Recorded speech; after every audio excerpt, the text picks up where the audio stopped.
Hello ಎಲ್ಲರಿಗೂ ನಮಸ್ಕಾರ. AG ವ್ಲಾಗ್ಗೆ ಸ್ವಾಗತ. ನಾನು ಚಂದ್ರಿಕಾ. ಇದು ನನ್ನ ಮಾರ್ನಿಂಗ್ ರುಟೀನ್ನ ಡೇ 17 ಆಗಿರುತ್ತೆ. ಸೊ ಮತ್ತೆ ಹಾವೇರಿಯಿಂದ ಸೀದಾ ನಮ್ಮ ಬೆಂಗಳೂರಿಗೆ ಬಂದಾಯಿತು. ಬಟ್ 2 ಡೇಸ್ ಹೇಗೆ ಕಳೀತು ಅಂತಲೇ ಗೊತ್ತಾಗಲಿಲ್ಲ, ಯಾಕಂದರೆ ಸಿಕ್ಕಾಪಟ್ಟೆ ಕೆಲಸ ಇತ್ತಲ್ವ. ಅದೇ ರೀತಿಯಾಗಿ ಹಬ್ಬ ಕೂಡ ಅಷ್ಟೇ ಅದ್ಭುತವಾಗಿ ಆಚರಣೆ ಮಾಡಿದ್ವಿ ಕೂಡ. ಬಟ್ ಇನ್ನೊಂದು ಏನಪ್ಪ ಅಂದರೆ, ನಿನ್ನೆ ಟ್ರೈನ್ಗೆ ಬರ್ತಾ ಇರುವಾಗ ತುಂಬ ರಶ್ ಹೋಗ್ತಾ ಹೋಗ್ತಾ ಜಾಸ್ತಿ ಆಯಿತು. ಅದಕ್ಕೋಸ್ಕರ ನಾವು ಮತ್ತೆ ಅಲ್ಲೇ ಹರಿಹರದಲ್ಲಿ ಇಳ್ಕೊಂಡು ಮತ್ತು ಹರಿಹರದಿಂದ ಬಸ್ಸಿಗೆ ಬಂದ್ವಿ.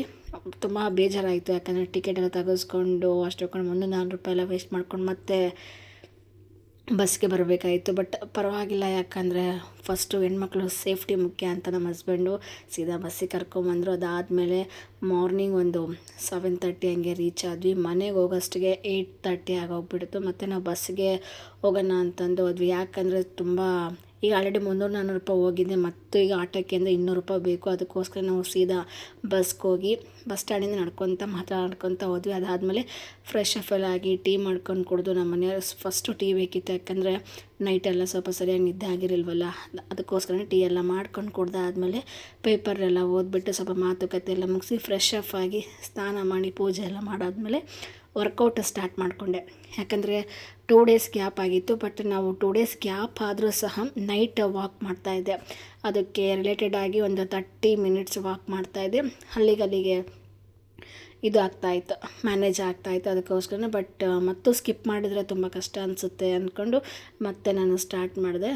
25 ಮಿನಿಟ್ಸ್ ಏನು ಮಾಡಲಿಲ್ಲ, ಜಸ್ಟ್ ಒಂದು 10 ಮಿನಿಟ್ಸ್ ಮಾಡಿದೆ ಸಾಕು ಅಂತಂದು. ಅದಾದಮೇಲೆ ಫೇಸ್ ವರ್ಕೌಟ್ ಎಲ್ಲ ಮಾಡಿಬಿಟ್ಟು ಮೆಡಿಟೇಷನ್ ಸಹ ಮಾಡಿದೆ. ತುಂಬ ಒಂಥರ ರಿಲ್ಯಾಕ್ಸ್ ಆಗುತ್ತೆ, ಒಂದು 2-3 ಡೇಸ್ ಮಾಡಿರಲ್ವಲ್ಲ. ಸೊ ಎಲ್ಲ ಆದಮೇಲೆ ಈವ್ನಿಂಗಿಂದ ಮತ್ತೆ ನಾನು ವ್ಲಾಗ್ ಸ್ಟಾರ್ಟ್ ಮಾಡ್ಕೊಂಡೆ. ನಾನು ಪರ್ಟಿಕ್ಯುಲರಾಗಿ ಇವತ್ತೇ ನಾನು ಮಂಡೇ ನೈಟೇ ಯಾಕೆ ಬಂದೆ ಅಂದರೆ, ಮಂಗಳವಾರ ಆಗಿರೋದ್ರಿಂದ ಅಮ್ಮ ಮನೇಲಿ ಕಳಿಸಲ್ಲ, ಯಾರ ಮನೆಯಲ್ಲೂ ಸಹ ಹೆಣ್ಮಕ್ಳನ್ನ ತವ್ರ ಮನೆಯಿಂದ ಗಂಡನ ಮನೆಗೆ ಕಳಿಸಲ್ಲ. ಅದಕ್ಕೋಸ್ಕರನೇ ಮತ್ತೆ ನಮಗೆ ಮಂಗಳವಾರದಲ್ಲಿ ಗೆಜ್ಜೆ ಪೂಜೆ ಇತ್ತು ಭರತನಾಟ್ಯ ಕ್ಲಾಸಲ್ಲಿ. ಅದಕ್ಕೋಸ್ಕರ ಇಲ್ಲ, ನಾನು ಇದು ಮಿಸ್ ಮಾಡದೆ ಹೋಗಬೇಕು. ಈಗ ಆಲ್ರೆಡಿ 3 ಮಂತ್ ಹೋಗೇ ಇಲ್ಲ, ಮತ್ತು ಈಗ ಹಂಗೆ ಮಾಡಿಕೊಂಡ್ರೆ ತುಂಬ ಕಷ್ಟ ಆಗುತ್ತೆ ಅಂತ ನಾನು ಮೇಡಮ್ಗೆ ಕೇಳಿದೆ. ಅವ್ರು ಓಕೆ ಬನ್ನಿ ಅಂತಲೇ ಹೇಳಿದರು. ಅದಾದಮೇಲೆ ನಾನು ಗೆಜ್ಜೆ ಕೂಡ ತಗೊಂಡು ನಾನು ರೆಡಿಯಾಗಿ ಹೊರಟೆ. ಬಟ್ ನಾನು ಹೋದಾಗಲ್ಲಿ ಯಾರೂ ಬಂದಿರಲಿಲ್ಲ.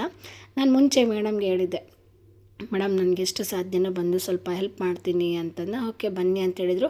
ಏನಾದರೂ ತರಬೇಕಾ ಪೂಜೆಗೆ ಅಂತ? ಏನೂ ಬೇಡ, ಸ್ವಲ್ಪ ಬೇಗ ಬನ್ನಿ ಅಂತ ಹೇಳಿದರು. ನಾನು ಹೋದಾಗ ಯಾರೂ ಬಂದಿರಲಿಲ್ಲ. ಸೊ ಹಾಗಾಗಿ ಮತ್ತೆ ಅಲ್ಲೆಲ್ಲ ಕೆಲಸ ಎಲ್ಲ ಮಾಡ್ಕೊಂಡೆ. ಕಸ ಗುಡಿಸ್ಬಿಟ್ಟು ನೆಲ ಒರೆಸಿ ಎಲ್ಲ ನಟರಾಜನ ಮೂರ್ತಿಗೆಲ್ಲ ಒರೆಸ್ಬಿಟ್ಟು ಬಟ್ಟೆಯಿಂದ. ಅದಾದಮೇಲೆ ಪೂಜೆ ಅಲಂಕಾರ ಎಲ್ಲರೂ ಸಹ ಎಲ್ಲ ಮಕ್ಕಳು ಪೇರೆಂಟ್ಸ್ ಎಲ್ಲ ಬಂದಿದ್ದರು. ಎಲ್ಲರೂ ಸೇರಿಕೊಂಡು ಈ ಒಂದು ಪೂಜೆನ ಆರಂಭ ಮಾಡಿದ್ವಿ. ನೋಡ್ತಾ ಇರ್ಬೋದು, ಮೇಡಮ್ ಕೂಡ ಪೂಜೆಗೆ ಕೂತ್ಕೊಂಡ್ರು. ಪೂಜೆ ತುಂಬ ಚೆನ್ನಾಗಿ ಸಾಗ್ತಾ ಹೋಯಿತು. ಇನ್ನೊಂದು ಖುಷಿ ಏನಪ್ಪ ಅಂದರೆ, ಈ ಒಂದು ಡೆಕೋರೇಷನ್ ಎಲ್ಲ ಸ್ವಲ್ಪ ಜಾಸ್ತಿ ನಾನೇ ಮಾಡಿದ್ದು ಅಂತಲೂ ಸ್ವಲ್ಪ ಜಾಸ್ತಿ ಖುಷಿ ಆಗ್ತಾಯಿದೆ. ನಟರಾಜನ ಮೂರ್ತಿಗೆಲ್ಲ ಎಷ್ಟು ಚೆನ್ನಾಗಿ ಅಲಂಕಾರ ಮಾಡಿದ್ದೀನಿ ಅಂತ ನೆಕ್ಸ್ಟ್ ನಾನು ಮುಂದೆ ತೋರಿಸ್ತಾ ಹೋಗ್ತೀನಿ. ಪೂಜೆನೂ ಸಹ ಅಷ್ಟೇ ಚೆನ್ನಾಗಿ ಆಗ್ತಾಯಿದೆ. ನಾನು 3 ವರ್ಷದಿಂದ ಇವ್ರ ಜೊತೆಗೆ ಅಂದರೆ ಕಂಟಿನ್ಯೂಸ್ ಆಗಿ ಏನು ಹೋಗ್ತಾ ಇರಲಿಲ್ಲ ಕ್ಲಾಸ್ಗೆ, ಯಾಕಂದರೆ ವರ್ಕ್ ಇರೋದರಿಂದ ಸ್ವಲ್ಪ ಪ್ರೆಷರ್ ಜಾಸ್ತಿ ಆಗ್ತಾಯಿತ್ತು.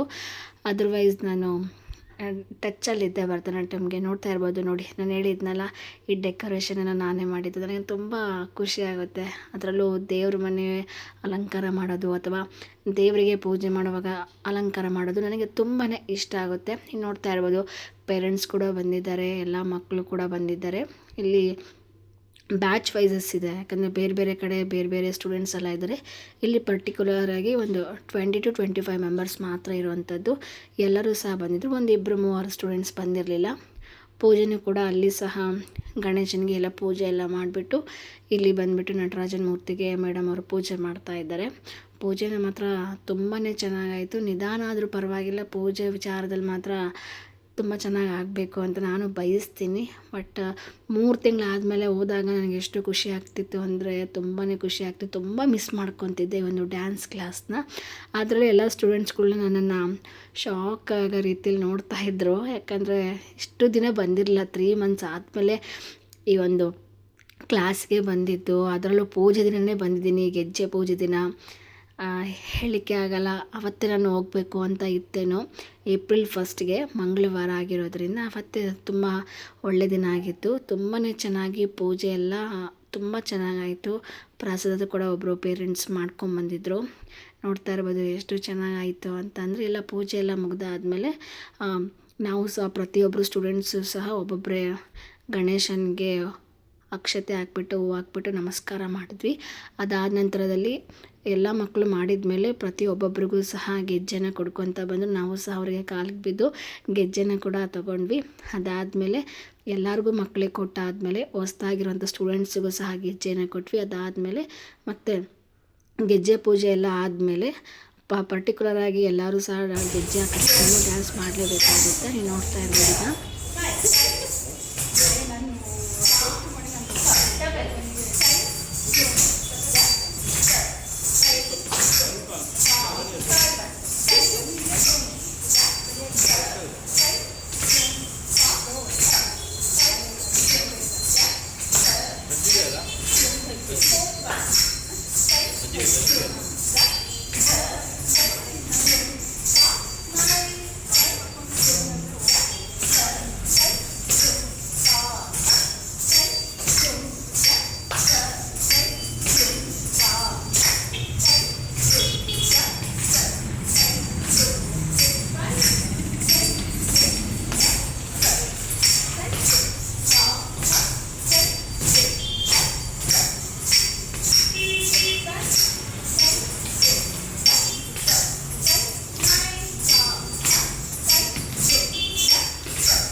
ನೋಡಿದ್ರಲ್ಲ, ಪೂಜೆ ಎಲ್ಲ ಮುಗ್ದಾದ ನಂತರದಲ್ಲಿ ಎಲ್ಲರೂ ಸಹ ಗೆಜ್ಜೆ ಕಟ್ಕೊಂಡು ಭರತನಾಟ್ಯಂನ ಆರಂಭ ಮಾಡಿದ್ವಿ. ತುಂಬ ಚೆನ್ನಾಗಿ ಮೂಡ್ ಬಂತು.